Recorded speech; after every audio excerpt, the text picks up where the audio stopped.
বাসার সবার জন্য চিকেন কর্ন স্যুপ আর অন্থন বানিয়ে খাওয়ালাম। সবাই তো এগুলো পেয়ে মহা খুশি, খুব প্রশংসা করছিল সবাই যে বাহ বেশ মজা হয়েছে। আসসালামু আলাইকুম সবাইকে। তাহলে চলুন আমরা আগে অন্থনের পুরটা বানিয়ে ফেলি। যেটুকু চিকেন ছিল সেটুকু দিয়েই কর্ন স্যুপ বানানোর কারণে আর চিকেন ছিল না, তাই ভাবলাম আজকে পুরটা ডিমের দিয়ে তৈরি করি। এর জন্য প্যানে কিছু তেল দিয়ে তারপরে পেঁয়াজ কুচি, কাঁচামরিচ কুচি ও টমেটো কুচি দিয়ে ভালোভাবে ভেজে নিলাম। তারপরেই আমাদের ডিম ফেটিয়ে তার মধ্যে দিয়ে নাড়াচাড়া করতে থাকলাম। এত সহজ এই রেসিপিটা।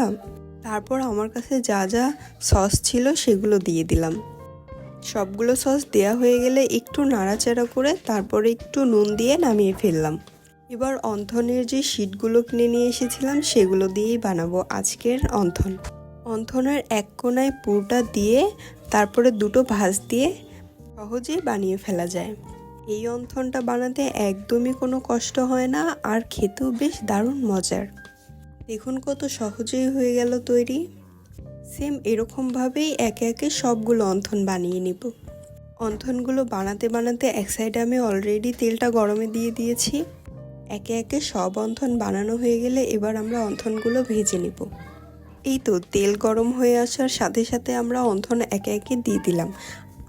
অন্থনগুলো বেশ লালচে লালচে করে ভাজার পরে সব তুলে নেব। সামনেই রোজার মাস আসছে, আমি তো বেশ এক্সাইটেড, কারণ রোজার মাসটা আমার কাছে খুবই পছন্দ হয়। এত শান্তির একটা মাস, বিশেষ করে ইফতারির টাইমটা আমার খুবই ভালো লাগে, কারণ ধরনের মজার মজার ভাজা পোড়াই সেই মাসটাতে আমরা পুরোটা খেয়ে থাকি। এখন থেকেই আমাদের বাসায় রমজানের প্রিপারেশন নেওয়া শুরু হয়ে গিয়েছে। কথা বলতে বলতে এদিকে আমাদের অন্থনগুলো রেডি হয়ে গিয়েছে। আগেই আমি স্যুপটা বানিয়ে রেখেছিলাম, এটা ভিডিও করতে আমি একদম ভুলে গিয়েছিলাম। চিকেন কর্ন স্যুপের রেসিপি আমি অন্য একদিন শেয়ার করব আপনাদের সাথে ইনশাল্লাহ। এভাবেই একে একে আমি সমস্ত অন্থনগুলো ভেজে নিলাম।